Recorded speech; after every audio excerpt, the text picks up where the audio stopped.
Bom dia, sejam todas muito bem-vindos, muito bem-vindas, sejam todos muito bem-vindos. O meu nome é Adalgisa Pires, eu sou jornalista e eu fui convidada para conduzir as atividades nesses 2 dias do FID 21, Finanças Digitais para a Sociedade. Junto comigo, apresentando este evento, a Vanessa e também o Samuel na tradução para Libras. Em nome da LUCEA, a empresa que idealizou e que promove este evento, eu agradeço de antemão a você, também aos debatedores, por terem aceito o nosso convite, e todos os patrocinadores e apoiadores por estarem conosco. O FID 21 é um espaço para toda a cadeia de valor do sistema financeiro debater de forma independente a relação entre finanças digitais e sociedade. Em sua primeira edição, o FID 21 tem como tema central os novos rumos da competição financeira. Nos 10 painéis distribuídos nos 2 dias do evento, nós iremos tratar dos vetores de transformação do mercado e como eles possibilitam uma maior competitividade entre os diferentes atores no universo financeiro. Sendo o nosso principal objetivo levar as pessoas que estão transformando este universo a refletir e a se inspirar a construir uma sociedade financeiramente mais sustentável, para que possamos, com mais rapidez, superar os impactos econômicos causados pela pandemia. Bom, antes de iniciarmos as nossas atividades, eu quero desde já lhe convidar a visitar a nossa sessão de Virtual Networking na nossa plataforma. Nela você poderá interagir com os patrocinadores do FID, além de ter acesso aos conteúdos exclusivos e ainda agendar reuniões para conhecer aplicações inovadoras de tecnologia no mercado financeiro. E é claro que a sua participação interagindo conosco, enviando suas perguntas, não só é muito bem-vinda, como também de extrema importância para tornar os nossos debates ainda mais proveitosos. Assim, fique à vontade para participar dos painéis enviando as suas perguntas aos painelistas a qualquer momento. Já no painel de abertura, nós teremos Ana Karina Bortoni Dias, que é CEO do BMG, também Renato Einsmann, que é CEO do Next, Rodrigo Cury, que é head do BTG+, e sócio do BTG Pactual, também o Tiago Alvarez, que é fundador e co-CEO do Guia Bolso. A moderação fica a cargo do Gustavo Roxo, que é sócio fundador da 39A Ventures. Eles irão debater os impactos da mudança de comportamento dos consumidores e das novas tecnologias na forma de se ofertar soluções financeiras. E também vão apresentar as visões de suas instituições para aprimorar a forma como a sociedade se relaciona com o dinheiro. Mas antes de iniciarmos o painel, nós teremos uma participação muito especial dele, que é poeta, músico, Arnaldo Antunes, que, para inspirar os debatedores e o público deste evento, vai fazer uma reflexão sobre o tema do FID 21. Um ótimo evento para todos nós. Rápido e rasteiro, como se dissipa um cheiro ou fumaça, assim passa por mim o dinheiro.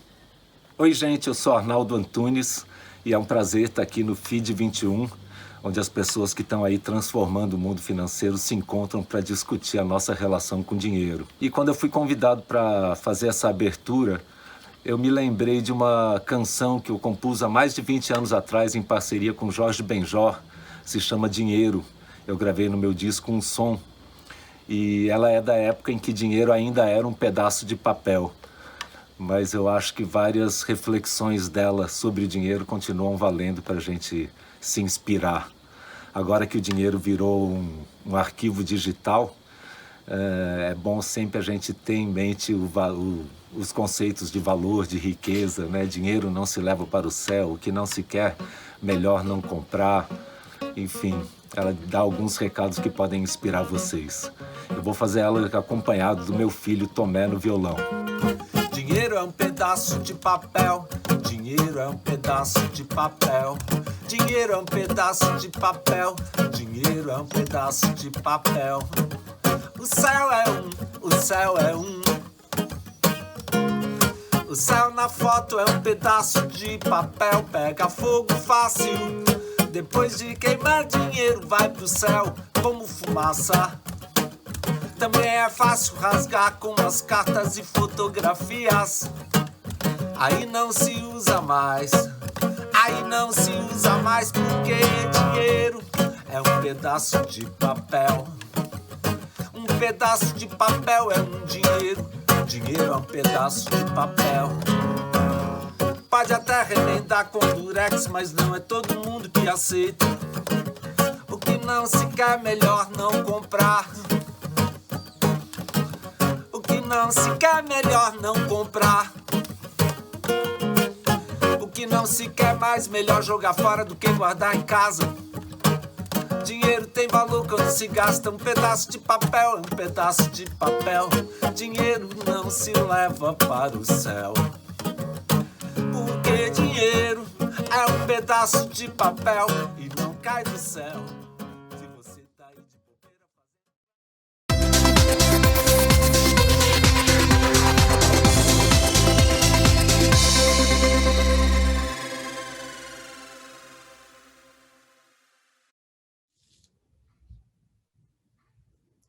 Bom dia a todos. Bom dia ao da Giza, nossa MC hoje. Bom dia aos panelistas que estão comigo hoje aqui, Tiago, Rodrigo, Ana e Renato. Bom dia ao super time da FID 21 que está construindo esse projeto fantástico de conteúdo.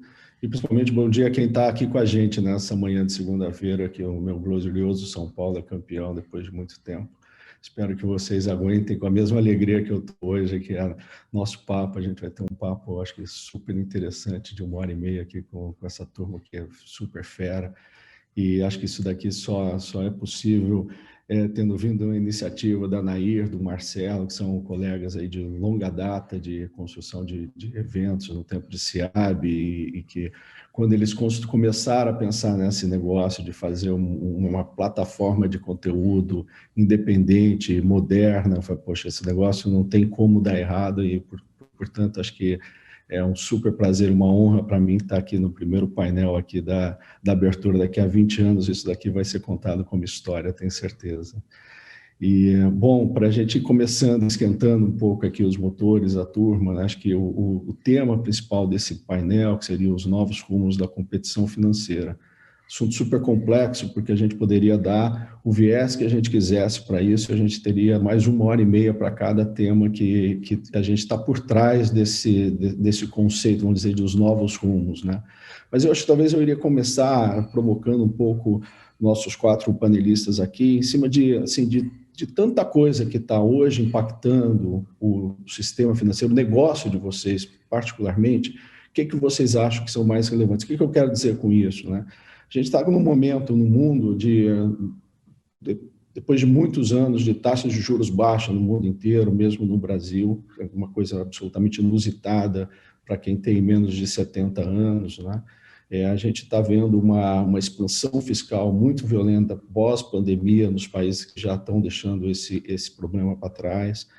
A gente vê no Brasil ainda esse final de pandemia, espero que seja final, mas que ainda tem uma série de efeitos no negócio de vocês. Nesse entorno, a gente está vendo um Banco Central muito mais ativo do que a gente vivia ao longo, talvez, dos últimos 30 anos que eu trabalho no mercado financeiro, buscando realmente formas de agilizar, forma de trazer competição para esse mundo. E acho que também, de um ano para cá, o assunto do ESG, assunto do que o pessoal tem chamado do stakeholders economy, o fato de você ter que cuidar não apenas do seu acionista, do shareholder, mas também da comunidade, você cuidar dos seus fornecedores, dos seus clientes. Isso daí, para mim, é também algo novo dentro desse contexto. Portanto, só para dar alguns exemplos, assim, quando eu penso nessa questão, acho que cada um dos 4 que estão aqui, eu fico pensando, poxa, o que de fato dessas forças todas são aquilo que vocês consideram mais interessante de oportunidade, principalmente falando do caso de vocês 4, que são oportunidades de enorme crescimento no sistema financeiro. O que desses pontos todos vocês acham que são aquilo que é mais importante para a agenda de cada um desses momentos? Então, para a gente começar um pouco com esse papo, eu primeiro passo a palavra para minha amiga Ana Karina, para ela começar a colocar um pouco a visão dela no BMG. Acho que tem sido assim, uma super experiência para o setor financeiro tê-la como CEO no banco, e, enfim, estamos aqui super interessados em ouvir sua opinião, Ana. Olá, bom dia, Gustavo, bom dia a todos. Bom te encontrar aqui virtualmente, né? Mas uma alegria te encontrar aqui. Nem sabia que era São Paulino, né? Tá animado, né? Gente, bom dia, Rodrigo, Renato, Tiago também, grande amigo de longa data, bom encontrar aqui também. Olha, Gustavo, dá para falar muito, né? Então, como eu tenho 5 minutos, vou dar uma visão geral, depois a gente aprofunda nos demais tópicos, né? Mas o BMG começou uma transformação profunda no banco, saindo de um banco de nicho para um banco completo. O que isso significa? Né? Isso significou uma transformação interna da nossa nova forma de atuar dentro do banco, como a gente se organiza, que tipo de capacidades, que tipo de competências que você tem que ter dentro do banco e qual a velocidade de resposta.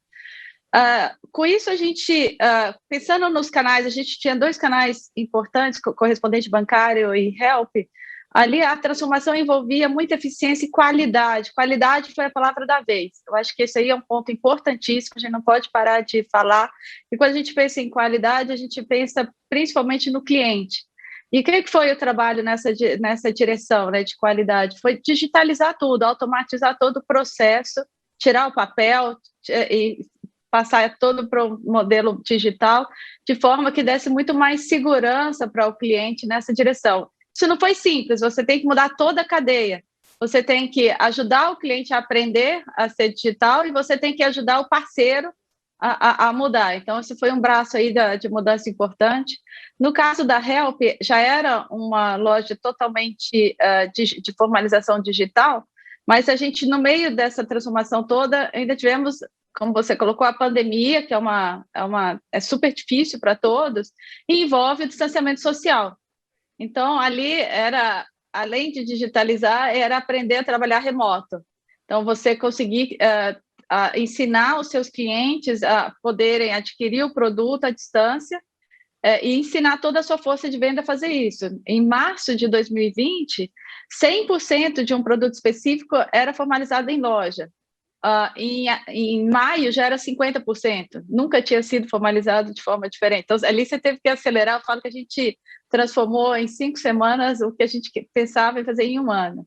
E, por outro lado, todo o banco digital, né? Que a semente começou em 2018, mas realmente consolidou em 2020. Hoje a gente tem já quase 4 milhões de contas digitais, então foi realmente, de fato, consolidou. No último trimestre crescemos 1,3 milhão de contas, então tem decolado forte.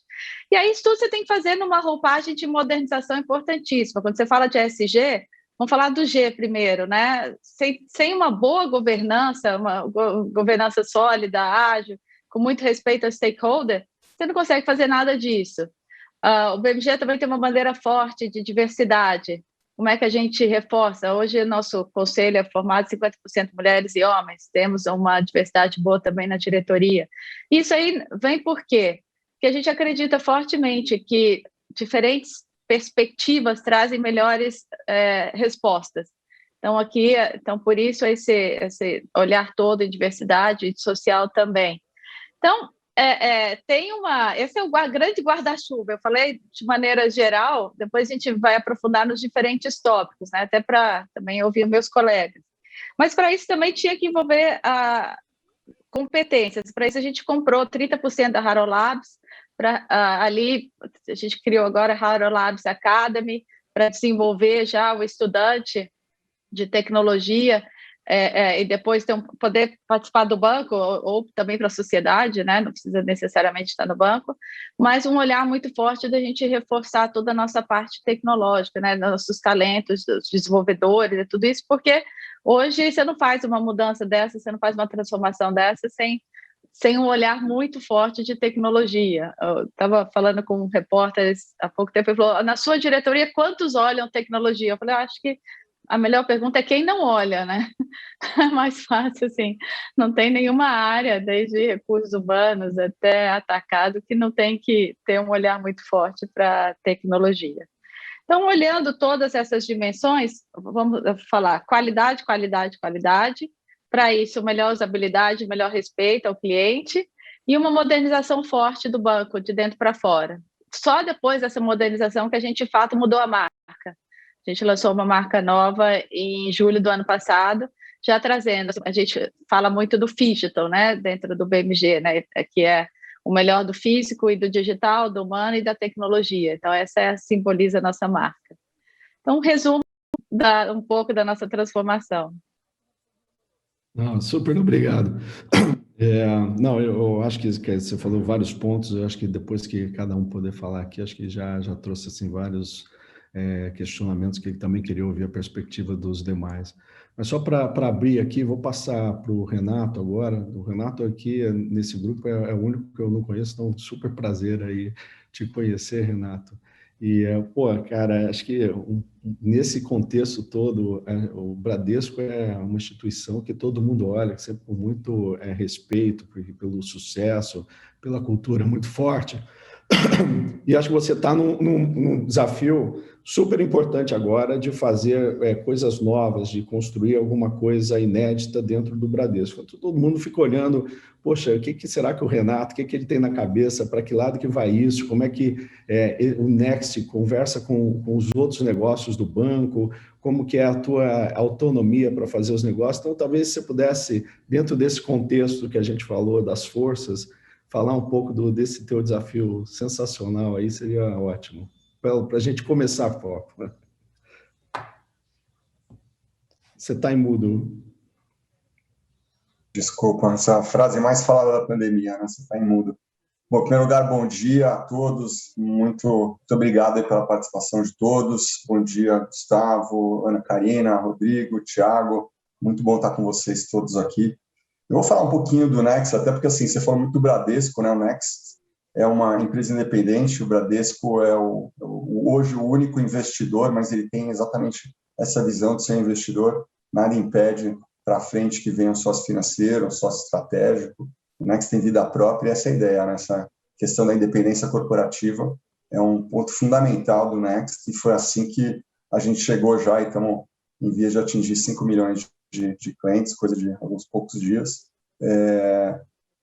Temos uma experiência de banking incrível, fantástica, não dito por nós, dito pelo nosso NPS, que é uma forma de a gente poder medir o que o cliente mesmo acha, né? E, enfim, e já num conceito mais de plataforma, eu vou falar um pouquinho disso aqui em breve, a gente já tem comércio eletrônico, vamos expandir isso daqui em marketplace, uma convergência de mídia, numa parceria com a Disney, vamos falar um pouquinho mais daqui a pouco. Mas, falando um pouco dessa questão dos novos rumos da competição financeira, acho que é interessante o seguinte, talvez há pouco tempo atrás, né, 3, 4 anos atrás, se você fosse falar de mercado financeiro, você falaria essencialmente que não sei, era composto por, essencialmente, 5 grandes bancos, né, então você tinha lá Bradesco, Itaú, os privados nacionais, o Santander, Banco do Brasil e Caixa, e você tinha alguns players de nicho, como BMG, o BTG, que estão aqui, né, mas, enfim, esse era o mercado, né? Para a gente comparar com o que a gente tem hoje, se você pegar um cliente de banco digital ou de conta de pagamento digital, ele tem, em média, 4 a 5 contas abertas, né? Então, só isso aqui já mostra um pouco quanto mudou. Se você pegar para pensar do lado do Pix, a Pix acabou de fazer 6 meses, tem 747 instituições que aderiram ao Pix. Então, isso mostra quanto mudou e quão rapidamente mudou, né? Então, na nossa forma de ver aqui no Next, que a gente vê o seguinte, quer dizer, dentro desse novo momento, o que vai te diferenciar? Primeiro, é um foco visceral no cliente, aquele negócio que você vê em empresas como a Amazon, né? Vou dar um exemplo aqui, a gente acabou de fazer o lançamento há mais ou menos 2 semanas do WhatsApp Pay, né, no Next. E eu sei que isso daqui, enfim, uma série de outras instituições, algumas grandes até, enfim, algumas muito próximas nossas. Eu sei que isso aqui levou a muita discussão, né? Porque, poxa, você está, de certa forma, abrindo as portas aí para um potencial grande concorrente, né? No fundo é o Facebook ali atrás. Eu posso dizer o seguinte, no Next essa discussão não durou 1 minuto, né? Quando a gente teve a oportunidade de aderir ao WhatsApp, a gente abraçou esse negócio na mesma hora, porque, no fundo, é uma forma de pensar o seguinte, como é que a gente pode oferecer o melhor para o nosso cliente? Se isso aqui vai ter adesão, que se espera ou não, é outra questão. O que a gente não pode é limitar a experiência do cliente. Então, no fundo, assim, o que vai te diferenciar é esse foco no cliente para que você venha a prover uma experiência que seja incrível, né? Aquela experiência que seja fantástica, que te ajude a pensar no cliente, não é mais aquela visão de produto, é a visão de fato de você ter experiência, você oferecer o que fizer mais sentido no momento certo e da melhor forma. Isso daqui também leva a uma questão que, assim, hoje nós estamos na era da personalização, né? Já foi o tempo lá, você falou do Bradesco, no próprio Bradesco falava assim que lá atrás se trabalhava com a Dona Maria, da Sadia a Dona Maria, né? Depois de um tempo passou a fase da segmentação, né? Tinha o private, enfim, outros segmentos, né? Aí depois de um tempo passou para a era da clusterização. Você fazia personas, aqueles grupos que tinham afinidade, que eram pessoas que você podia oferecer. Hoje, a forma da gente trabalhar é a personalização. A gente tem que pensar exatamente o que o cliente está fazendo, o que ele quer naquele momento, quais são as necessidades que ele saiba ou que ele talvez nem saiba, né? A outra questão, eu cheguei a mencionar um pouquinho, assim, é que a gente está na era das plataformas, né? Então, está deixando de existir aquela separação entre o mercado financeiro, o varejo, ou a mídia. Acho que o maior exemplo aqui não é nem alguns bancos que estão deixando o prenome banco, né, de existir, mas o maior exemplo é a Via Varejo, que tirou o varejo do nome, né, porque eles também estão entrando nessa questão digital, né? Então, você tem que deixar de pensar que você é um banco e passar a pensar que você é uma plataforma, onde você pode oferecer, por exemplo, marketplace, que é uma coisa que a gente está fazendo, e você tem uma série de outras formas de atingir o cliente e tocar a vida dele. E, por fim, considerando principalmente o Brasil, a nossa realidade brasileira, quem vencer essa nova competição, quem também investir muito em educação financeira e conseguir saber levar para o cliente uma forma dele entender o que ele precisa, o que você tem a oferecer, de uma forma que ele possa cuidar melhor das suas finanças. Super legal. Bacana ouvir um pouco dessa tua trajetória e o que vocês estão pensando. Acho que essa questão que você falou da desintermediação, da gente estar mais no processo de parcerias do que de competição, acho que isso é também algo que vale a pena a gente voltar nesse tema. Acho que é um parênteses rápido que eu faço. Eu me lembro quando a gente lançou o SPB lá atrás, provavelmente alguns não estavam nesse mercado ainda, mas eu lembro que assim, os bancos, a gente se juntava, a gente estava morrendo de medo do que viria de volume, né? Então, talvez alguns vão lembrar, a gente começou assim, olha, a TED mínima vai ser R$500 mil. Mas quantas TEDs tem? Tomara que não tenha nenhuma, porque a gente não sabe se vai aguentar, né?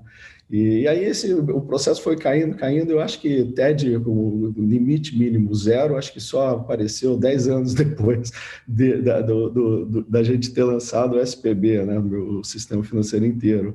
E o curioso é o impacto do Pix. Em menos de 6 meses já passou a ser o principal meio de pagamento do Brasil. É impensável a velocidade com que as coisas ocorrem em comparação com o que era há 20 anos. Você tem capacidade de reagir muito rápido, a hora que você viu já foi, né? É bem interessante esse teu ponto aí.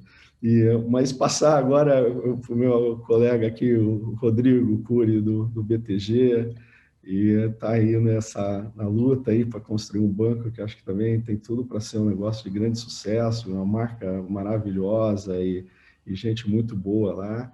E acho que tem um pouco esse desafio de ver todas essas forças e ainda mais assim de estar na construção dessa cultura de varejo num banco de muito sucesso, mas um banco de investimento, né? Então também queria, para começar, Rodrigo, você contar um pouco dessa tua jornada de sucesso já até aqui. Bom dia, Roxo. Bom dia, pessoal. Legal fazer um painel desses com pessoas que você admira muito, que são teus amigos também e expoentes aí do mercado, né? Então, novamente ao Marcelo e Nair, obrigado pelo convite. E vamos lá. O tema eu também estou há muito tempo nessa estrada, né, Roxo? E a gente vê que o mercado vem mudando muito, né? Então, a gente passou por um processo muito grande aqui no Brasil, como a gente viu em outros países também, de concentração bancária. Então, você acaba ficando com relativamente poucos players dominando 90%, 95% do mercado. E depois disso você vê uma série de movimentos que começam a abrir novamente esse mercado. No nosso caso, e dessa vez, a gente começa a ver um fenômeno bem específico, né? Relacionado à tecnologia, basicamente, né? Tecnologia, internet, mobile, isso traz para a gente um momento muito especial, né? O consumidor muda, o estilo de vida, a tempestividade, como a gente quer as coisas como consumidores, ela muda muito. Então isso traz para a gente também uma série de respostas para a sociedade, como bancos, como figuras importantes, que tem que ser muito mais rápido, tem que ser muito mais preciso, tem que ser muito mais personalizado, como o Renato destacou.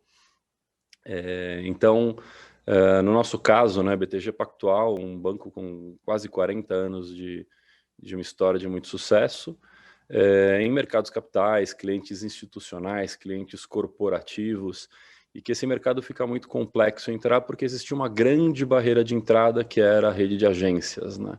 Então, primeiro é que essa nova tecnologia, esse novo estilo de vida, ele permite que empresas que não atuavam nesse segmento, como o BTG, apesar de ter licença bancária, áreas de estrutura como compliance, finanças, riscos, etc. e tal, a gente possa dar esse passo à frente e entrar nesse mercado levando valores da empresa que são muito reconhecidos no mundo corporativo e mercados capitais para consumidores de pessoa física e empresas de pequeno porte, né? Mas também permite que uma série de outras empresas, sejam, né, startups que nem sequer existiam antes, assim como empresas varejistas, ou até empresas de tecnologia pura possam entrar também. Isso é uma coisa muito bonita, né? Porque o que você traz é disrupção, é inovação para o mercado, são elementos novos e que isso tende a favorecer o consumidor. Então, eu fiz uma carreira essencialmente em bancos tradicionais, que são empresas magníficas, mas eu lembro quando começou esse movimento, a velocidade que nós ganhamos também, né, nos bancos tradicionais, que estão aí competindo fortemente, né, muito longe de ser dinossauros, como se falam por aí. Então, aqui tem um ponto muito interessante, que é essa competição, ela não só traz elementos novos que não estavam no nosso mercado, na nossa indústria, que fazem até o regulador se mexer, né? PIX, Open Banking, uma série de outras regulações que permitem que empresas entrem, como elas fazem também com que os players que já estavam no mercado reajam a isso.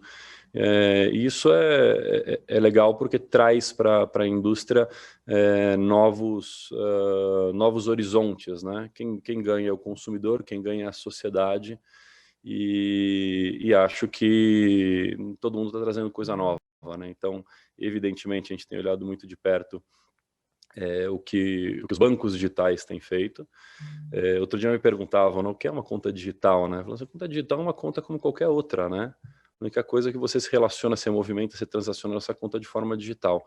Agora, ela é essencialmente a mesma coisa que uma conta corrente tradicional. Então, é o nome mais bonito, né, para isso. A gente tem olhado muito o Next de perto, a gente tem olhado muito o BMG de perto. A concorrência, ela faz com que a gente consiga fazer esse tipo de troca também no mercado. E a concorrência, essa competitividade, muitas vezes ela pode... a gente vem falando em plataformas, né, ela pode se tornar processos de colaboração, em que todo mundo ganha, e o primeiro deles o consumidor. Então, acho que a gente é privilegiado de estar vivendo e de ser atuante nessa indústria num momento de uma transformação intensa, inconstante e constante como a que a gente está vivendo. Obrigado, Rodrigo. Vou passar agora para o Thiago. O Thiago, você aqui dessa turma é o guerreiro, né? O cara que começou do zero, construiu, já pegou tempestade, já foi, voltou e está aí perseverando. Assim, é muito legal ver a história de vocês aí até agora. E acho que, como a gente está falando, acho que o mundo que está parecendo que está aí na nossa frente é um mundo super adequado para a cabeça que vocês tinham, acho que quando construíram desde o começo aí um negócio de tanto sucesso. Mas queria te ouvir um pouco, assim, poxa, como que você está? Expectativas desse momento, o Open Banking chegando, como é que você está vendo todo esse mercado, essas forças aí que eu comentei no começo?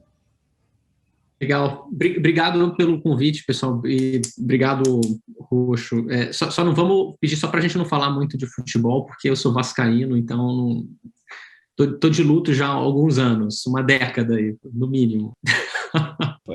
Parei aqui, cara. Pode deixar. Esse é um tema delicado para mim.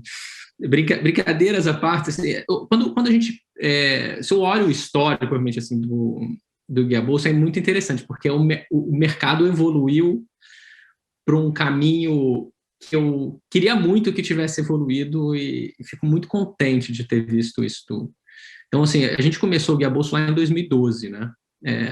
2012, primeiro que o termo fintech não existia, e se tinha preconceito, inclusive, se fazer uma startup focada em serviço financeiro no mercado concentrado, consolidado. A noção naquela época, assim, não tem o que se fazer, já está consolidado, já game over, né? Assim, você está começando numa indústria que já tem o resultado final aqui. Naquela época, a visão de dados ser do cliente também não existia. O termo Open Banking também não existia. Você fazer crédito de forma digital ou onboarding digital também não existia. Abrir uma conta digital também não existia. E é muito legal ver que a gente foi fazendo várias coisas, né? Então, a gente entrou lá, viu que depois o termo fintech e tudo mais começou a existir, dar nome para isso, para um fenômeno que é importante. Você dar nome para as coisas, entender o que é um fenômeno é interessante. A gente criou o precursor do Open Banking lá em 2013, né, permitindo que o usuário que é dono da sua informação pudesse compartilhar com a gente os seus dados bancários. Teve muito tumulto no mercado por causa disso, mas você vê que depois, né, regulador, o governo entendendo que precisava, inclusive, dar uma segurança jurídica para isso, criar regulamentação. A gente criou uma das primeiras plataformas de crédito digital, né, um dos primeiros marketplaces também. E a nossa visão era essa mesmo, de que o mercado deveria, para ser competitivo, deveria ser mais aberto, deveria ser possível um cliente compartilhar seus dados, poder comparar. Então, era uma visão que, ao mesmo tempo, carecia de um encanamento. Então, quando eu penso nessas novas regulamentações do Banco Central, ele está arrumando um encanamento para esse novo mundo que a gente tem, né? Desde lá de trás, de você poder abrir conta de forma digital, de você ter a regulamentação das fintechs de crédito, de você ter o Pix, que aí barateia muito, né, a questão da transação de forma digital, e você ter agora o Open Banking, que permite o usuário compartilhar seus dados e serviços financeiros de uma forma super conveniente, padronizada entre os bancos e tudo mais. Eu acho que parte da revolução veio realmente pelas empresas e tudo mais, mas a gente também tem o benefício de poder olhar para o regulador, para o Banco Central, como um catalisador, um agente ali que está olhando atentamente para o que está acontecendo e vendo que para esse novo mundo de competição, que já não é mais uma competição que depende de presença física só, mas também o lado digital, você precisa mudar esse encanamento. Então, eu destacaria assim, esse encanamento novo, modificado para essa nova situação, como um dos grandes avanços que a gente tem, e é só o começo, né? Porque o Open Banking vai estar dia 15 de julho, aí a fase 2, que é uma das mais importantes ali fases, mas aí a gente vai começar a ver, a partir dali, o jogo mudando. Então, eu acho que a gente está realmente num momento, o Rodrigo falou, a gente está num momento muito interessante, muito especial aqui. E o Guia Bolso, nesse momento, a gente realmente resolveu se reinventar num lado de, olha, a gente já trabalha com Open Banking há mais de 8 anos, vamos ajudar as instituições também que querem aproveitar o Open Banking a estarem dentro do Open Banking, conseguirem fazer análise de crédito, melhorarem a gestão financeira dos seus clientes, também oferecendo isso. Então, a gente acabou produtizando tudo que a gente criou dentro do Guia Bolso ao longo desses anos e disponibilizando também para instituições financeiras parceiras, né? Inclusive, a gente anunciou aí recentemente, durante o final de semana, a parceria com o PAN. Então, a gente está realmente se reinventando nesse novo encanamento que a gente está vendo aí, que isso vai surgir. Legal. Não, acho que assim, ter gente nova entrando no mercado é sempre impressionante, assim, a dificuldade. O mercado financeiro, o mercado do Happyfield, né? É um clubinho de 5, né? Saber que você está lá batalhando para fazer diferente e tal, acho que é sempre bom para todo mundo. Acho que os próprios concorrentes... Tem aquele velho ditado que fala que quem gosta de concorrência é economista, né? O empresário ele prefere vida boa, né? Mas, de fato, dado que tem a concorrência, que seja com propostas assim, de valor bacana como a de vocês mesmo. Mas eu não quero sair do tema do Open Banking, até porque seria já como o que a gente tinha na agenda, mas já passar um pouco a palavra para a Ana Karina, só para talvez te ouvir, Ana. Assim, o BMG é um banco, você está falando assim, de enormes oportunidades que vocês estão buscando, labs e negócio, e conta digital, etc. Mas claramente é um banco que o coração dele é crédito, é o conhecimento, a capacidade de fazer boa gestão de crédito. E quando eu olho o crédito, nesse contexto que a gente falando regulatório, mesmo macroeconômico, nós falando taxas de juros muito mais baixas, os spreads mais apertados, e, em paralelo a isso, Open Banking, portanto, a informação que você tem sobre o seu cliente, os seus concorrentes também vão ter na mesma dimensão. A parte toda de digitalização das duplicatas escriturais, também isso daí pode ser um enorme impacto do ponto de vista de como que vai ser feito esse mercado de PJ, também é uma coisa que a gente tem bastante atenção sobre isso. Então, queria te ouvir um pouco, assim, ter uma sensação de que daqui a 2 anos, como o Thiago falou, a gente vai estar vivendo um mundo, particularmente crédito, provavelmente razoavelmente diferente do que a gente viveu até agora, né? Eu queria te ouvir um pouco o que vocês estão vendo, perspectivas, cenários futuros disso daí, como é que vocês estão na cabeça de estar preparado para esse mundo que parece a cada dia que passa mais viável, né? Olha, Gustavo, a gente vê tudo isso como uma grande oportunidade para o BMG. Já foi falado aqui algumas vezes, né, que o mercado financeiro é extremamente concentrado e agora, com todos os novos entrantes, ou numa transformação, uma repaginação, como o BMG, né, de sair de nicho para um banco completo, ou uma fintech nova que inicia, mas assim, você encontra a BTG entrando no varejo, então você encontra todas as situações em que você muda bastante o mercado. E, como o Thiago falou, né, o Open Banking abre bastante oportunidade para isso, porque o BMG, você falou de crédito, mas era um banco muito forte no consignado, no cartão consignado, no crédito consignado, que você tem uma outra lógica, um outro olhar de crédito, né, o crédito mar aberto, né? Então, com o fato de você conseguir, você abrir o mercado, o cliente passar a ser dono dos seus dados, você quebra muita barreira por aí, né? Então, a gente fez uma parceria há pouco tempo com a Quanto, com esse olhar de já começar a preparar o BMG para essa abertura do Open Banking, para a gente já desenvolver os processos internamente e já ir caminhando nessa direção, porque a gente enxerga essa oportunidade como mais uma avenida de quebrar esse olhar de 5 bancos somente, né? Mais uma avenida aqui importante. Eu queria até adicionar isso, não só o Open Banking, mas a gente já falou do Pix, mas o que aconteceu em 2020, né? Com o distanciamento social, a população aprendeu o digital. Isso aí a gente não sei se todo mundo se atentou a isso, mas foi uma mudança de comportamento da população. Mesmo um grupo que mesmo que não era nativo digital, aprendeu a ser digital.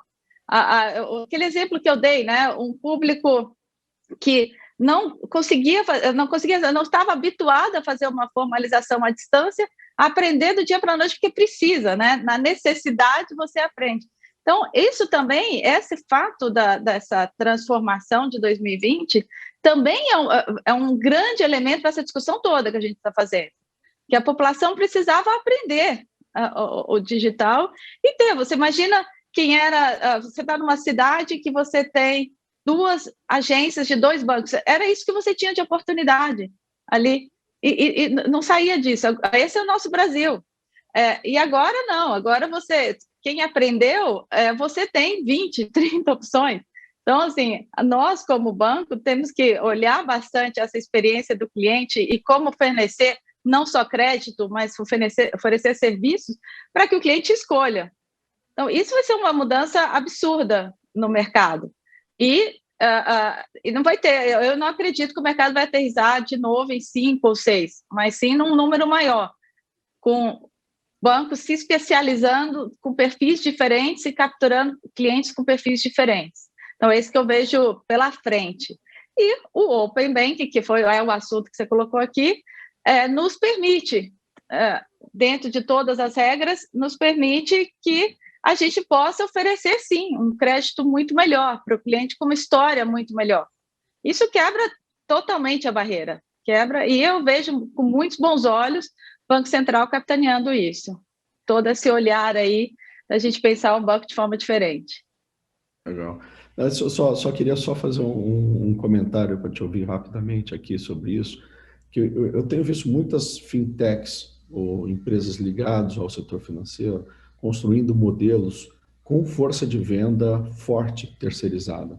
O cara monta um modelo, mas a força de vendas dessa operação é agente autônomo, agente crédito, 1.000 pessoas, 2.000 pessoas. Eu fico pensando, você falou onde vai aterrissar. É curioso que acho que, evidentemente, a pandemia criou essa confusão mental nossa, que a gente não sabe onde que isso vai parar, né? Eu quero dizer, quando acabar, o que é esse novo mundo, né? Mas não sei como é que você vê essa questão, será que não tem um mix entre uma coisa essencialmente digital e uma necessidade de proximidade? Porque quando eu vejo o cara montando negócios novos com força de venda, eu falo, poxa, agora eu fiquei atrapalhado, era para ser o contrário e eu estou vendo old school coming back. Ô, Gustavo, você está levantando a bola para eu cortar, porque a nossa estratégia toda do BMG chama Phygital. Às vezes até alguns colegas escrevem lá no LinkedIn, Ana, você não se confundiu, você não queria dizer digital? Eu falei, não me confundi não, é Phygital mesmo. Porque a gente não acredita que é possível toda o autosserviço. O digital puro considera um autosserviço. Não, você tem que combinar essa proximidade, por isso que a gente tem mais de 870 lojas Help, a gente trabalha com correspondentes bancários, mais de 2.000.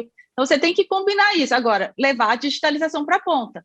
São esses 2.000 digitalizados, né? Não no papel. Então, você leva a tecnologia para a ponta, mas garante essa proximidade. Essa é a estratégia do BMG. Perfeito. Foi sem querer que eu joguei bola. Mas passar um pouco para o Renato, sua primeira interação aqui, você falou bastante desse projeto aí de pagamento por WhatsApp, né? E da ideia de que acho que talvez não tenha concorrência nisso. E uma fonte de renda recorrente dos bancos ao longo do tempo foram os meios de pagamento, né? Cartão de crédito, de débito, enfim, transferências. E me parece assim que primeiro a gente pudesse imaginar o sucesso do Pix há um ano atrás. Eu pelo menos eu imaginava que pudesse dar certo, mas não na extensão que acabou ocorrendo. E se tem um efeito óbvio para isso é que onde havia um profit pool de pagamentos, ele provavelmente não existe mais. Quer dizer, ganhar dinheiro com pagamento não vai ser uma coisa fácil. Esse negócio vai tender a zero. Você pode fazer pelo Pix, você pode fazer por débito, onde você quiser, não tem mais esse conceito, né? E aí eu fico pensando, mas por outro lado, a forma como você garante o cliente batendo na sua porta, pessoalmente ou digitalmente, é o pagamento. Você pode falar um pouco o que é a cabeça de vocês com relação a posicionamento, em relação a ser uma plataforma de pagamento, de crédito? O que é o posicionamento que explica que o Next está preparado para esse mundo, assim, tanto de taxas de juros muito baixas, mas principalmente assim, de receitas de serviço tendendo a zero, as receitas de serviço mais comuns, né? Não, isso é um ótimo ponto. Primeiro, quer dizer, é o seguinte, o que você, enfim, pelo menos no nosso caso aqui, a gente, olhando para o Next como uma plataforma, a gente vai ter um mix aqui de receitas financeiras e receitas não financeiras, né? Esse é o modelo que a gente espera atingir. Então, é verdade que a questão de meio de pagamento está sendo completamente alterada, mas no nosso caso, a gente já nasceu, né, com uma conta grátis, sem cobrar por TED, sem cobrar por DOC. Então, o Pix, no nosso caso, não alterou em nada a nossa composição de receitas, né? Agora, o que a gente enxerga aí, olhando para frente, a gente vai ter um fluxo de receita financeira bastante importante, né? Então, vai vir de cartões, vai vir de financiamentos, né, de crédito, vai vir de investimentos, vai vir de seguros, A gente ainda não tem consórcio, mas a gente deve estar entrando com consórcio também na plataforma. Então, você tem assim um conjunto de produtos financeiros que vão fazer parte do que é o core da nossa receita. Agora, além disso, hoje a gente já tem uma receita não financeira bem relevante, né? Então, hoje a gente opera um site de comércio eletrônico chamado Shop Fácil. Ele não é a semente de onde vai surgir o nosso marketplace, mas já nos garantiu uma base de pessoas que conhecem esse negócio de varejo, né? Aquela pergunta, né? Poxa, o que vende mais, né? Livro ou vitamina, né? Um negócio que, assim, eu particularmente não sabia disso, mas a gente tem gente que sabe disso já dentro da nossa equipe. Então, quando a gente migrar para marketplace, que é uma dinâmica, eu sei, diferente, mas já tem muita gente que conhece isso. A gente já tem, hoje, receitas de comércio eletrônico. A gente tem um gateway de pagamentos que também nos dá uma receita bem interessante, que a gente também vai usar para nós mesmos, mas a gente vende esse serviço para terceiros. E a gente ainda tem uma parceria com a Disney, oferecendo Disney Plus, oferecendo uma conta para crianças e adolescentes chamada NextJoy.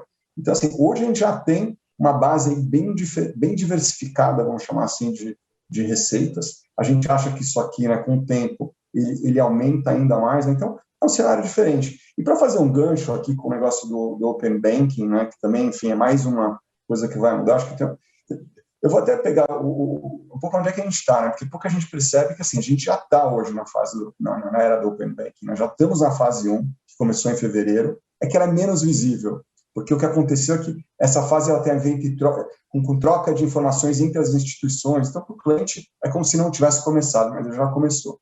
15 de julho foi a data que o Thiago mencionou, 15 de julho é quando começa o negócio para valer, porque ali é onde o cliente vai poder começar a tomar a decisão se ele vai querer ou não dar o consentimento para que uma instituição financeira divida os dados dele com a outra. É aquela pergunta, né? Quem que é o dono do dado? É o cliente ou é o banco ou a instituição financeira? Isso aqui realmente mostra que a lógica é o dono do seu próprio dado é o cliente, e ele vai passar a consentir. Você tem uma fase 3, que também é logo depois, 30 de agosto, aonde vai ter uma coisa importante, que é dentro de um aplicativo de um banco, você vai poder fazer ou meios de pagamento ou eventualmente operações de crédito numa outra instituição, então muda bastante o jogo. E lá em dezembro, mas parece lá em dezembro, na verdade estamos falando de, né, ainda dentro desse ano, né, tudo isso aqui acontecendo, uma avalanche de mudanças. Né. Em dezembro você tem a 4ª fase, que é o que, enfim, muita gente está chamando de Open Finance, né, não é mais Open Banking, porque você vai começar também, está falando de investimentos, seguros, previdência, câmbio. Então, assim, é um jogo que vai mudar muito, né? E quem vai ganhar, pelo menos na nossa visão lá no Nex, é o seguinte: você tem 2 formas de agir, né? Uma é defensiva, é meio que, olha, vamos tentar esconder esse negócio, fingir que não existe. Tá? Eu acho que isso aqui, quem entrar nessas, vai perder feio, né? A outra, que é, sei lá, ofensiva, talvez, do ponto de vista de competição, mas não do ponto de vista do cliente, é aquela de você abraçar o Open Banking, né?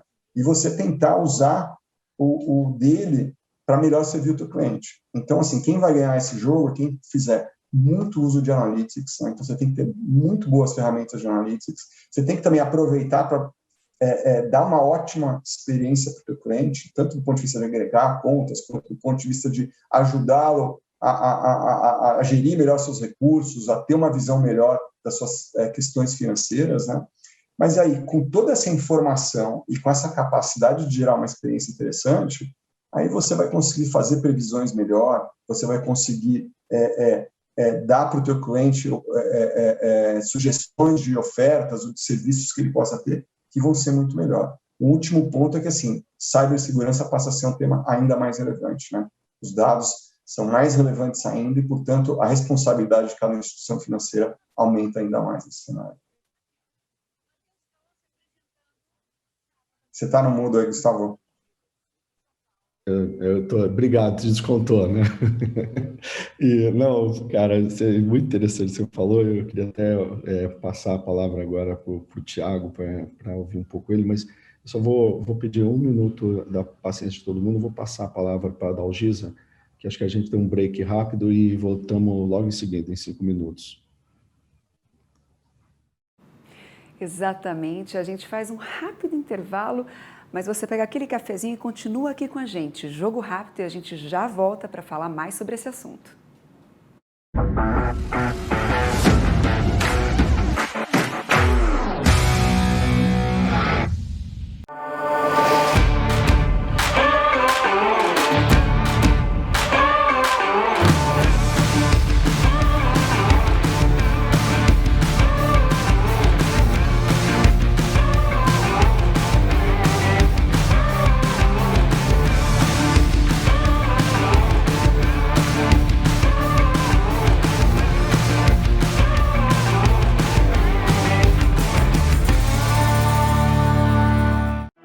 We started with computers.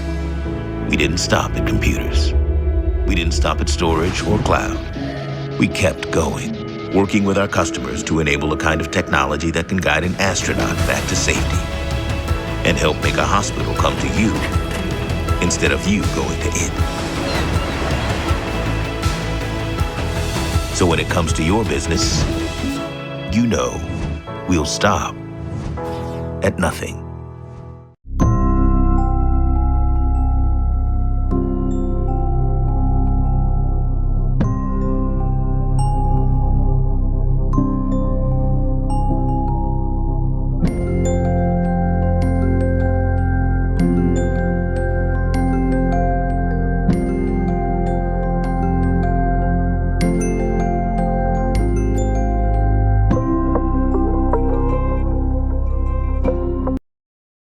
Olá, nós somos a IDWall. Com a nossa solução All-in-One, você valida a identidade de seus usuários, faz a gestão de risco e atende às normas de compliance. É 100% simples, rápido, seguro e digital. Integre nossa solução via API ou SDK e configure de forma personalizada com as regras mais relevantes para o seu negócio. Acesse idwall.co e descubra mais.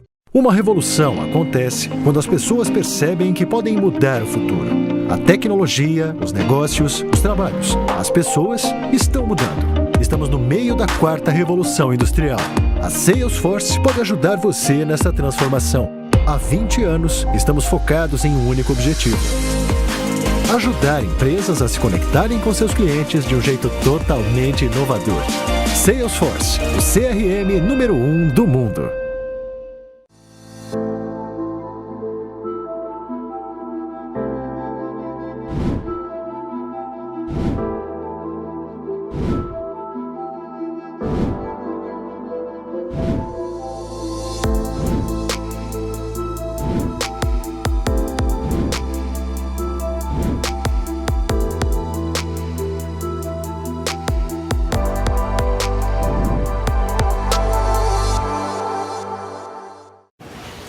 How's the IT department liking the Now platform? Every time it takes care of something for us, we celebrate. How often does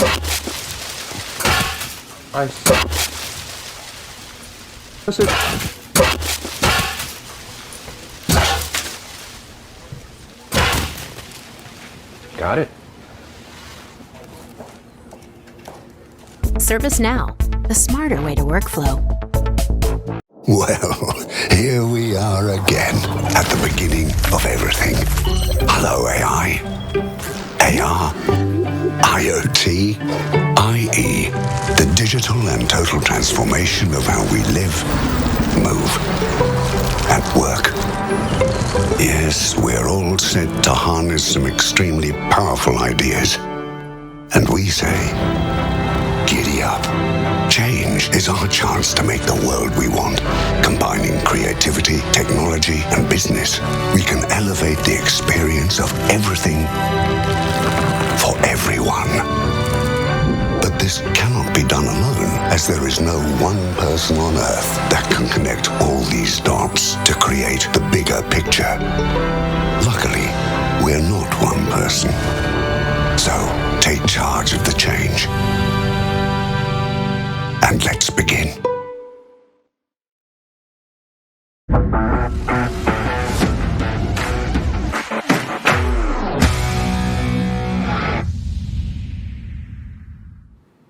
Não falei que era jogo rápido? Pois bem, já estamos de volta para dar continuidade à nossa conversa. Então, com a palavra, o moderador Gustavo Rocha, com você. Obrigado, Adalgisa. Então, eu queria voltar aqui na nossa conversa e antes de passar a palavra para o Thiago, só para recuperar um pouco os comentários que o Renato fez há pouco. O Renato falou, olha, esse negócio se eu entendi direito, né, Renato? A questão toda do Open Banking, a gente está falando de uma trajetória, a gente está vendo só o começo, o negócio tem muita coisa para andar, depois que você botou toda a infraestrutura, ainda você vai ter que construir em cima dessa estrutura suas estratégias, né?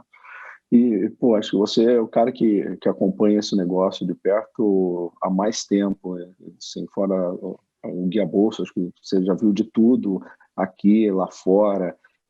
Na tua visão, assim, olhando os casos de sucesso, os casos de fracasso fora do Brasil, olhando a forma como a gente está implantando, qual que é a tua perspectiva assim, de para onde que vai avançar, quais são os perigos que a gente tem que tomar cuidado, que foram erros que outros países cometeram? Se você pudesse dar uma visão mais ampla para quem está ouvindo aqui a gente sobre o que cara que está tendo esse negócio, os caminhos que a gente está tomando, tanto do ponto de vista regulatório como das empresas estão indo no caminho correto, enfim, conta um pouco para a gente aí tua visão completa aí desse tema, por favor. Legal. Eu realmente estou acompanhando bem de perto, né? Eu sou lá conselheiro lá da estrutura, né? Do Open Bank, representando as fintechs, inclusive. Porque existe acho que nem todo mundo sabe, né? Mas existe uma estrutura formal, oficial, criada pelo Banco Central, com 7 conselheiros, para definir os padrões e tudo mais. Do Open Banking, como que vai funcionar o escopo, enfim, padrões de segurança, etc. Chegou alguns elementos aqui. Se a gente pega o Open Banking no mundo, eu acho que o Banco Central está acertando na música, tá? O Banco Central pegou como referência o Reino Unido e ampliou. Então, o que é a diferença, o que é o Open Banking do Reino Unido versus os outros Open Bankings do mundo? É a padronização, acho que esse é o ponto mais importante. Então, você tem uma padronização de todo esse encanamento. Então, a instituição A, a instituição B e a instituição C vão ter que seguir os mesmos padrões de comunicação, mesmos padrões para os campos, tudo que é trafegado. A outra coisa, ele definiu uma estrutura que é representativa para fazer isso, para fazer a definição. Então, não é uma estrutura que está nem enviesada em torno só dos bancos ou só das fintechs, ou está tudo em cima do regulador. É uma estrutura, de fato, representativa. Então, tem os 6 setores ali do mercado financeiro discutindo isso assim, diariamente, tem votos iguais, inclusive. Então, acho que a governança, a padronização e o escopo amplo são acertos. Então, por exemplo, no Reino Unido, você fala mais de conta corrente e pagamento, iniciação de pagamento. Dados de conta corrente e iniciação de pagamento. Aqui dado de cadastro, conta corrente, cartão de crédito, operações de crédito, investimento, aí depois fase 4, investimentos, seguros e tudo mais. Então, é um escopo muito mais amplo. E aí isso é muito poderoso, porque quanto mais amplo esse escopo de dados, maior a capacidade sua para você fazer, por exemplo, modelagem de crédito, ajudar alguém com a gestão financeira. Então, os casos de uso aumentam, né? Eu acho que também só um parêntese aqui importante, PIX e Open Banking são coisas muito distintas. O PIX, além do encanamento, seria o produto também. Então, é o que o cliente consegue ver, interage lá, ele faz um PIX, né? Open Banking não é isso, você não faz um Open Banking, né? Você não é isso. O Open Banking ele é muito invisível, ele é uma infraestrutura mesmo, um encanamento entre as instituições financeiras para você tocar dados e serviços de forma padronizada. O segredo do sucesso do Open Banking para ele pegar ou não são as aplicações que você cria em cima disso. Eu sempre faço a analogia da internet, né? Assim, internet mesmo a gente...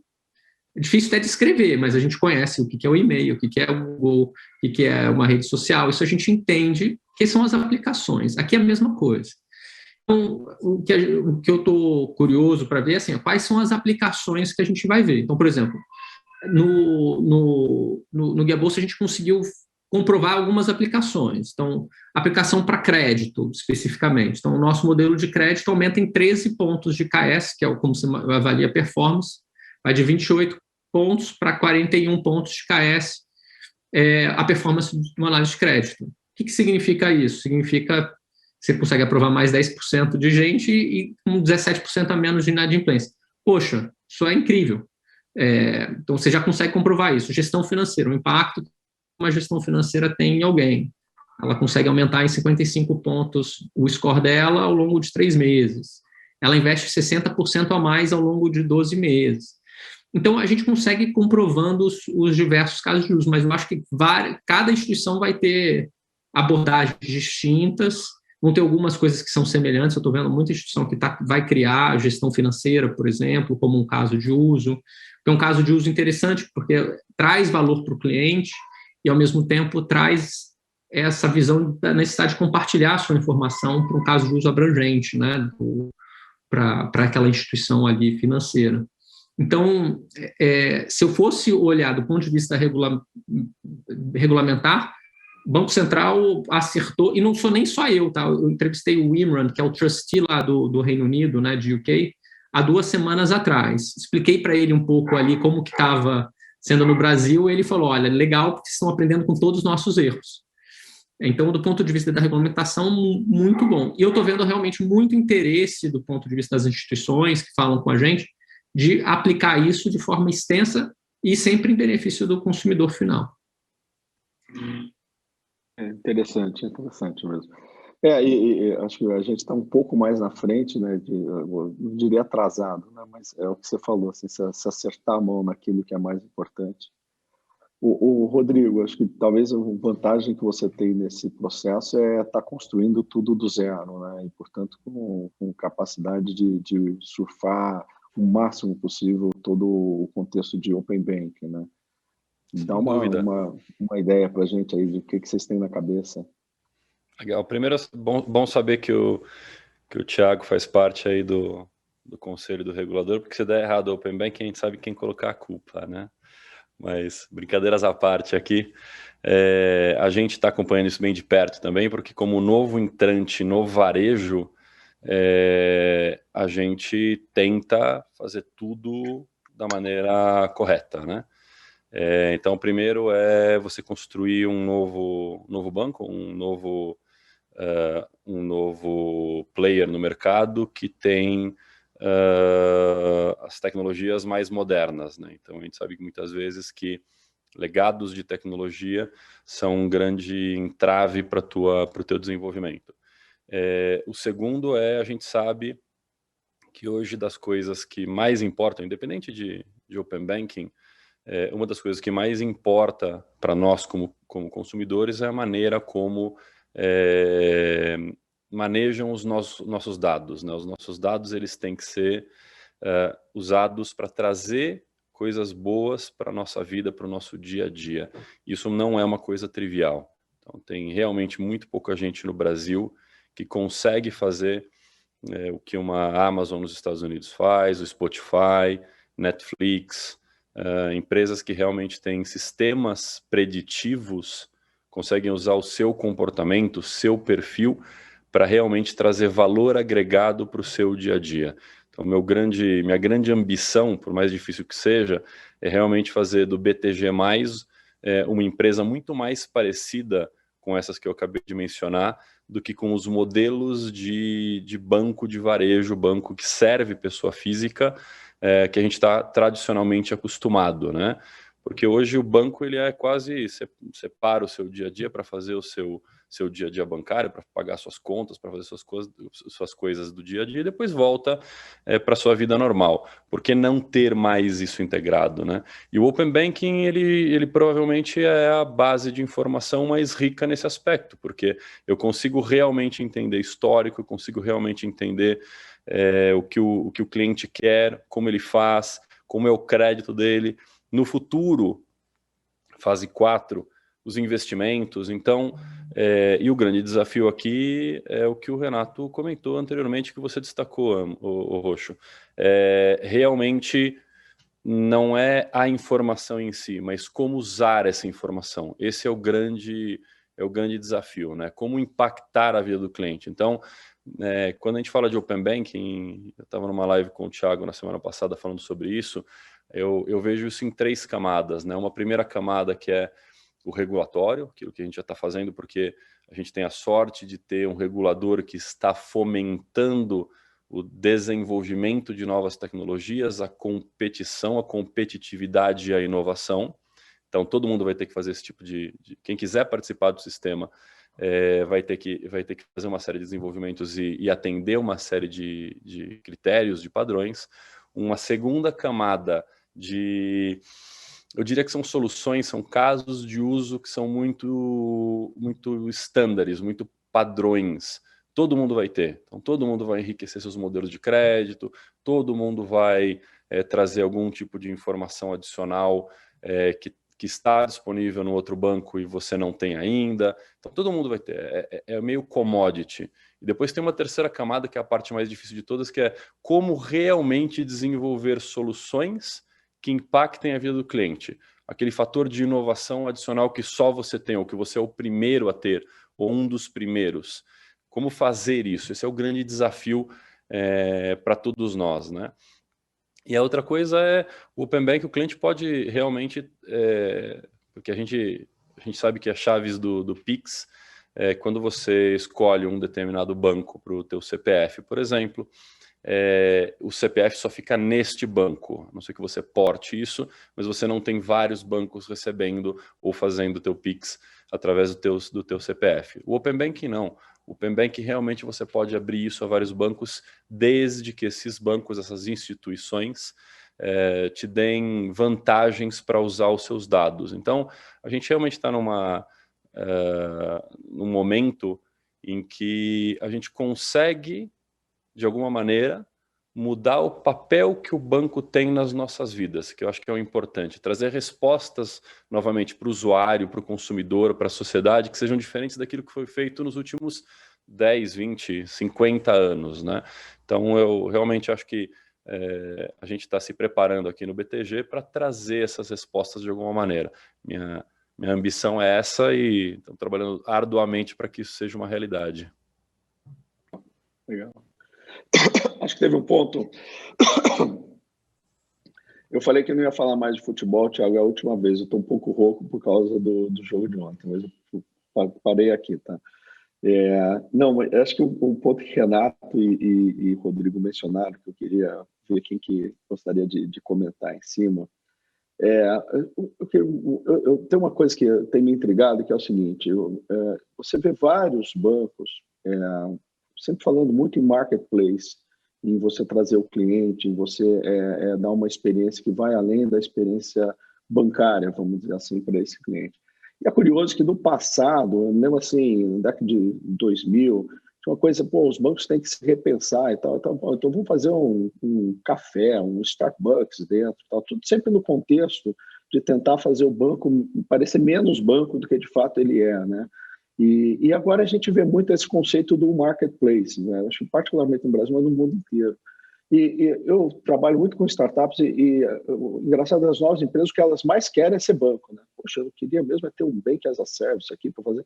Aí eu falei, quem é que está certo nesse negócio? Que é o banco que quer fazer mais coisas, ser um marketplace, ou o cara que é o marketplace que quer ser banco? Dá uma sensação, onde que a gente vai se encontrar no meio desse caminho aí? Quer dizer, quem tem o direito de ter essa capacidade de ter o cliente dentro? A gente já tem alguns caras grandes aí, acho que o Mercado Livre na América Latina é talvez o de mais sucesso, e de certa maneira é o cara que vem vamos dizer, da economia real para o banco e não o contrário, né?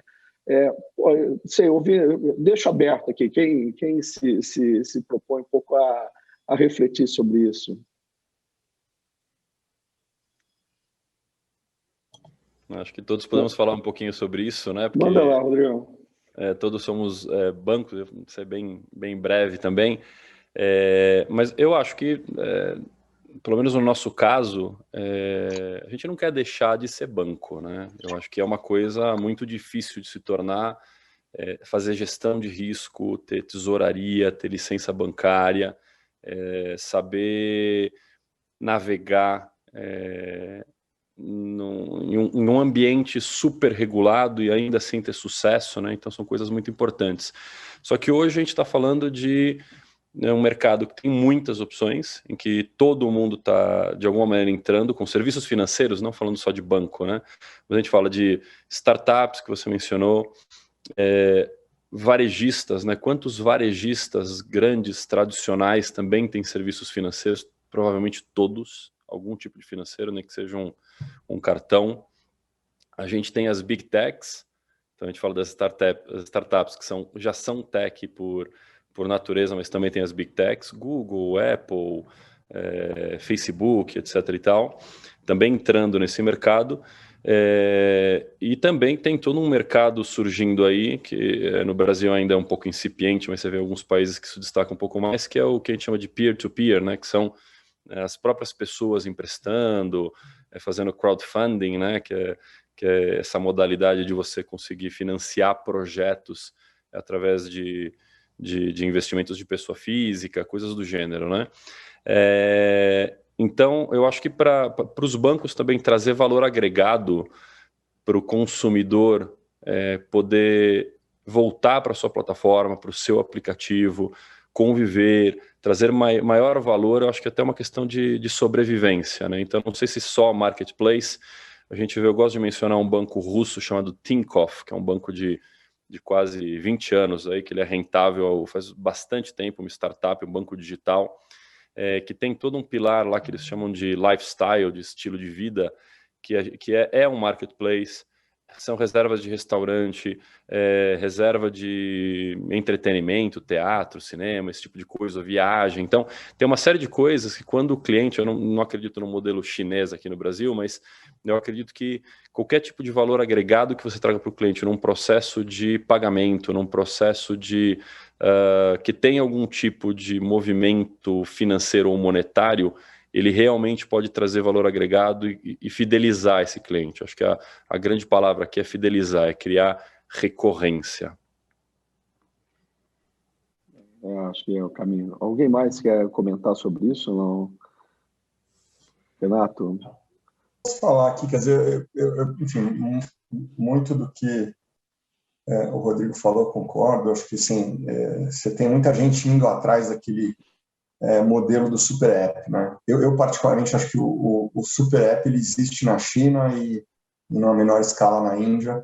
Acho que vai ser difícil ele ser replicado em qualquer outro país. Você vê assim, alguns países onde você tem uma adesão enorme de internet, mobile, não pegou esse conceito do super app, mas sim, todo mundo quer frequência e recorrência, número 1. E número 2, o que eu acho é o seguinte, essa questão da convergência dos setores, ela acontece, a gente queira ou não, né? Isso já é uma realidade.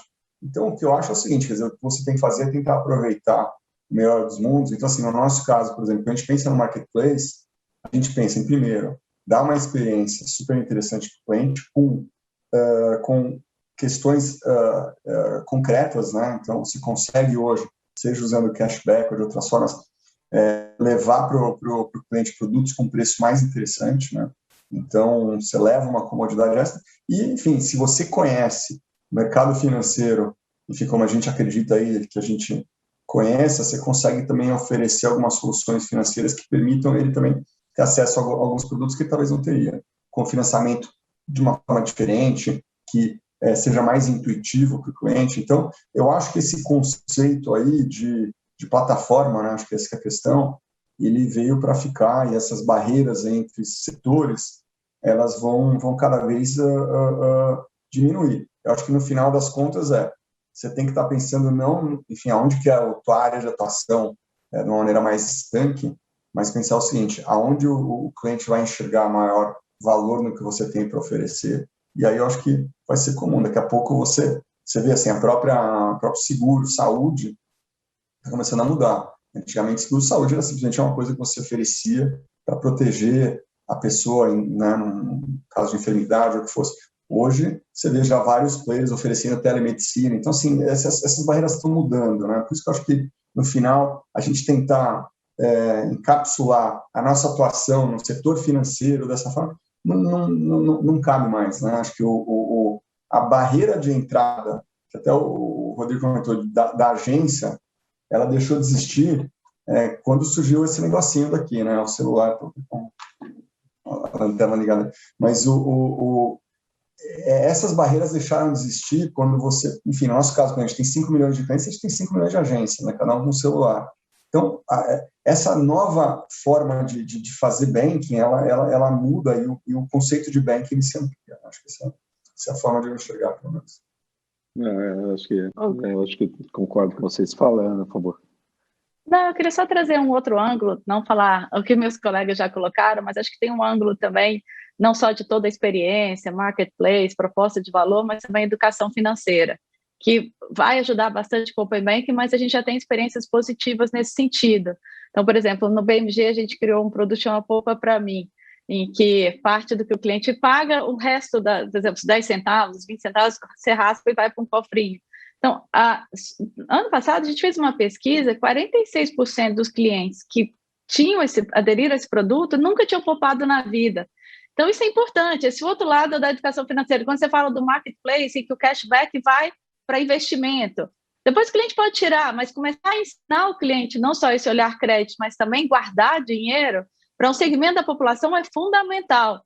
Então, esse olhar aí do marketplace, da experiência completa, não pode deixar de ter também o olhar da educação do cliente para aprender a poupar e aprender a investir. Não, sem dúvida, sem dúvida. A gente ainda tem um tempo, eu queria talvez avançar para outros temas, e acho que teve dois assuntos que acho que a gente comentou aqui, queria também ouvir um pouco de vocês sobre eles. Primeiro, um pouco a gestão de talentos. Quer dizer, acho que foi a Ana que comentou no começo, a dificuldade a importância, por exemplo, de tecnologia. Outro dia eu ouvi de um amigo que é CEO de um grupo de educação muito grande, muito forte, falando, olha, aqui no meu grupo, a diretoria, até o cara do jurídico tem que saber programar em Python, porque não é possível hoje em dia alguém não saber isso. Eu fico imaginando a dor de cabeça do cara para ter que aprender Python, né? Mas, enfim, acho que isso é interessante, que o problema da necessidade de talentos com conhecimento de tecnologia, com conhecimento de produtos digitais, é uma coisa assim, vai desde os grandes bancos até startup lá que tem 5 pessoas, eu converso com o cara, eu preciso de um CTO. Então, onde é que eu acho um cara de Python? A coisa mais, o principal gargalo hoje é talentos, e aí a gente está vendo cada um buscando uma via de tentar endereçar essa questão, desde de faculdades corporativas ou coisas mais modernas que isso, processos de recrutamento mais forte, recrutar fora do Brasil. Eu queria ouvir um pouco assim, como é que vocês estão lidando com esse dilema que me parece, talvez, internamente das empresas, talvez o que eu pelo menos tenho ouvido como o mais relevante nesse momento. Ideias a gente tem muita, mas o que está faltando é gente para codar esse negócio, né, em resumo, né?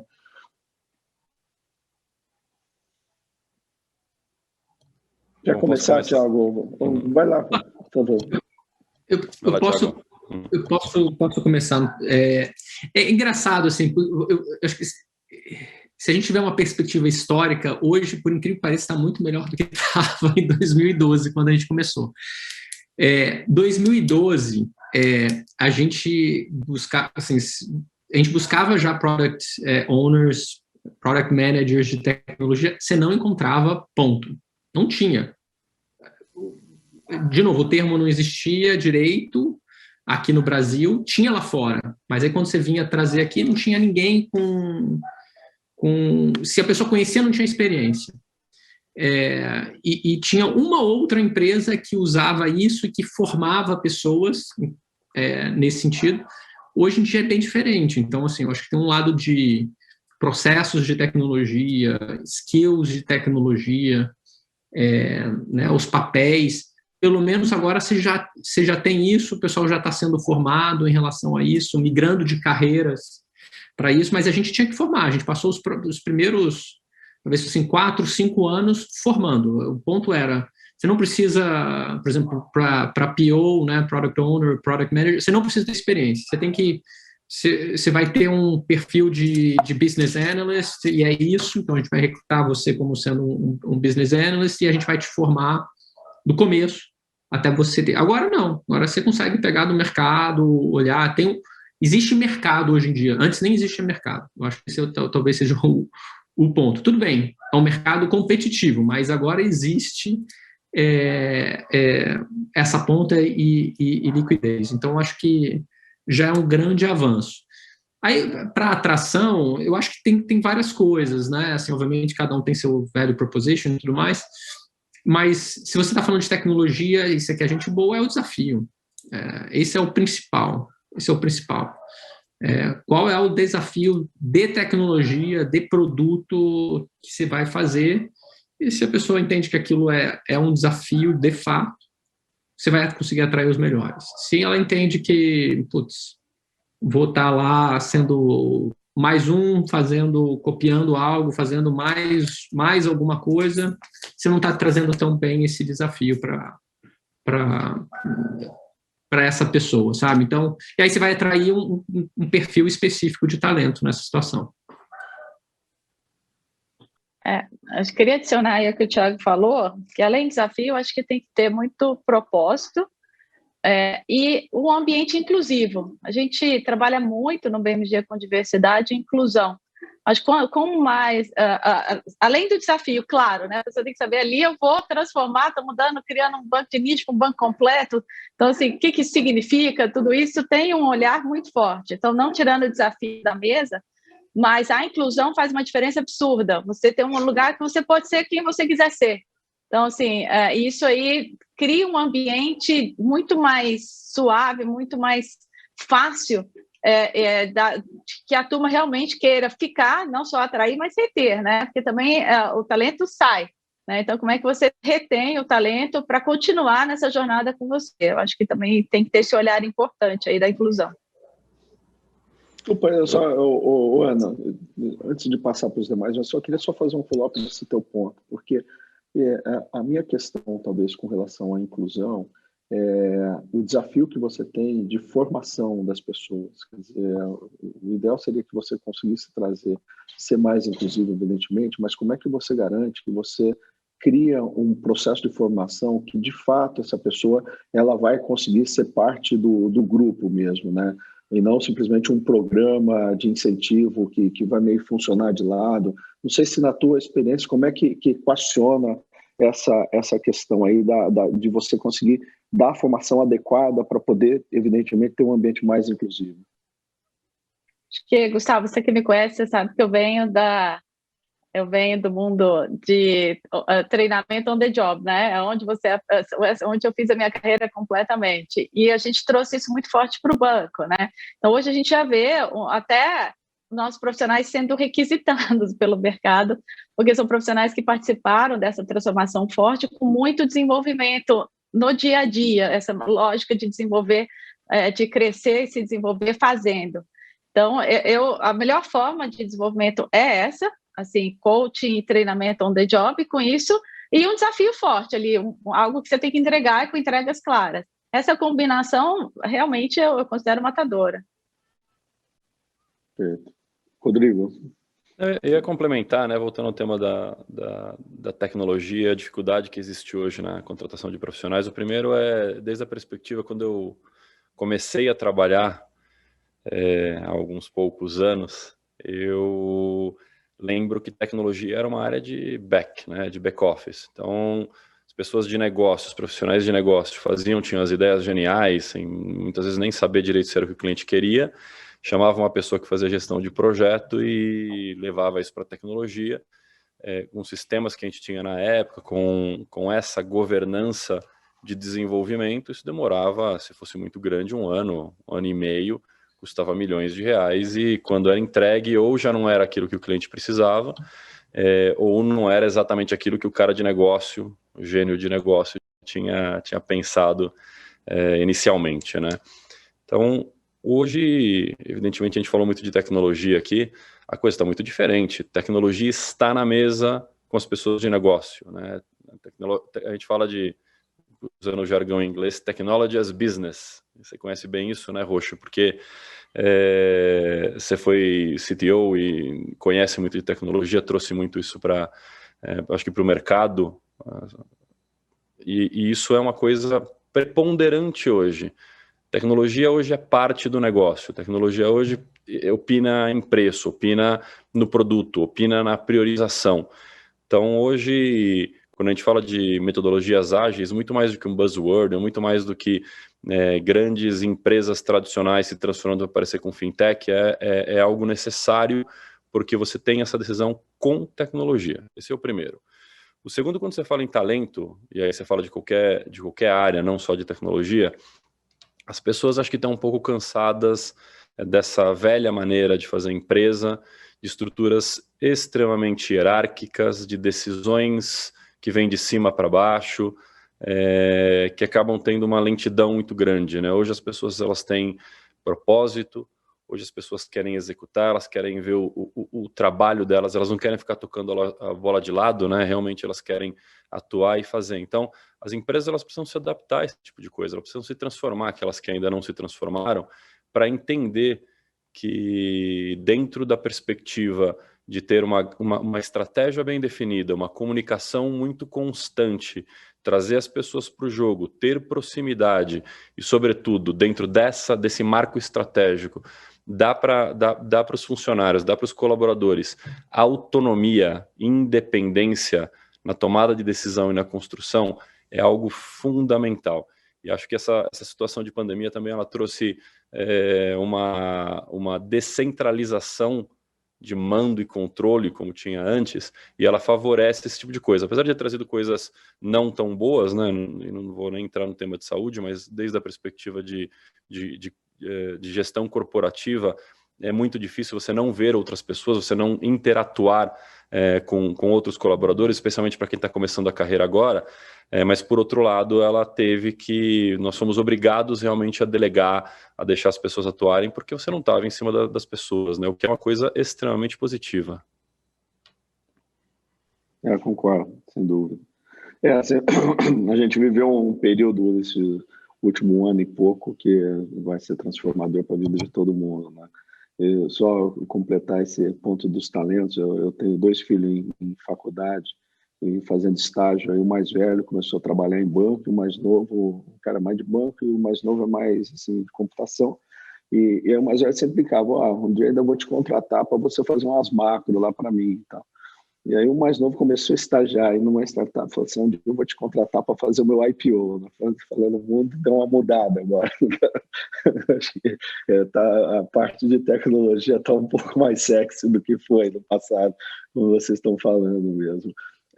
Bom, pessoal, infelizmente a gente está se aproximando aí do horário do painel e até por respeito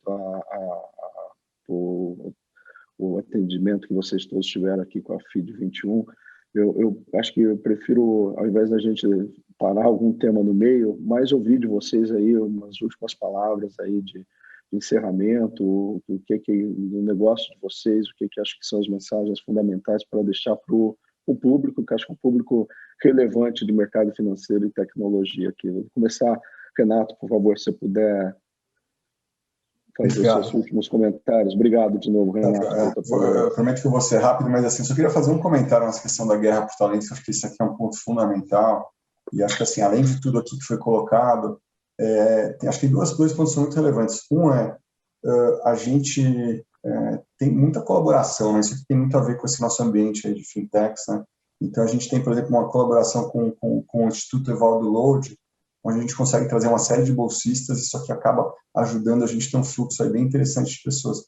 E o segundo, assim, é muito, muito cuidado com o ambiente, assim, a gente tem um ambiente super legal, a gente quer manter isso, acho que tem seus desafios e tal, mas é muito, e isso aqui tem a ver também com inclusão, a gente ainda não chegou onde a gente quer chegar, mas a gente tem 45% de mulheres, 30% na liderança, então queremos melhorar, mas já estamos chegando lá, muita preocupação com a LGBTI, então isso tudo aqui é fundamental também nessa questão do talento. Mas como mensagem fundamental, primeiro, assim, a gente está vivendo uma fase incrível, né?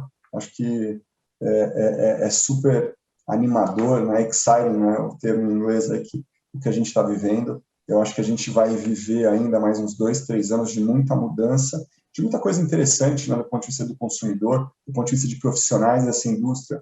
Não tem talvez uma época mais interessante, mais desafiadora, mas ao mesmo tempo com muito desafio intelectual interessante. É um momento aí que principalmente o pessoal que está começando, eventualmente que esteja aí nos assistindo, é um momento aí que todo mundo tem que estar aí aproveitando para se inspirar.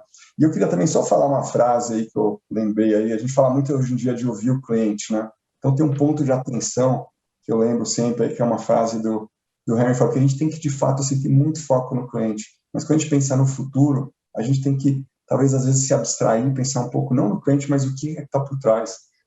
A frase do Henry Ford era aquela história, se eu tivesse perguntado às pessoas o que elas queriam, elas iam ter pedido cavalos mais rápidos, né? Então, assim, a gente não pode perder esse negócio, assim, a gente tem que ter um foco visceral no cliente, mas quando a gente vai pensar o que a gente vai fazer na frente, às vezes a gente tem que se abstrair, pensar um pouco o que é que a gente quer solucionar, criar um mundo mais legal, mais igual. Obrigado, Gustavo. Obrigado você, Renato. Ana, por favor. Primeiro agradecer, né? Foi um prazer aqui falar com vocês, a começar a semana bem, né? Semana gostosa aqui, né? Esse bate-papo. Olha, realmente a gente está vivendo um momento bem emocionante, assim, bem exciting, né? Nessa mudança toda do mercado. Quando a gente pensa o BMG, né? A transformação que o banco se propõe, o que já conseguiu nessa transformação.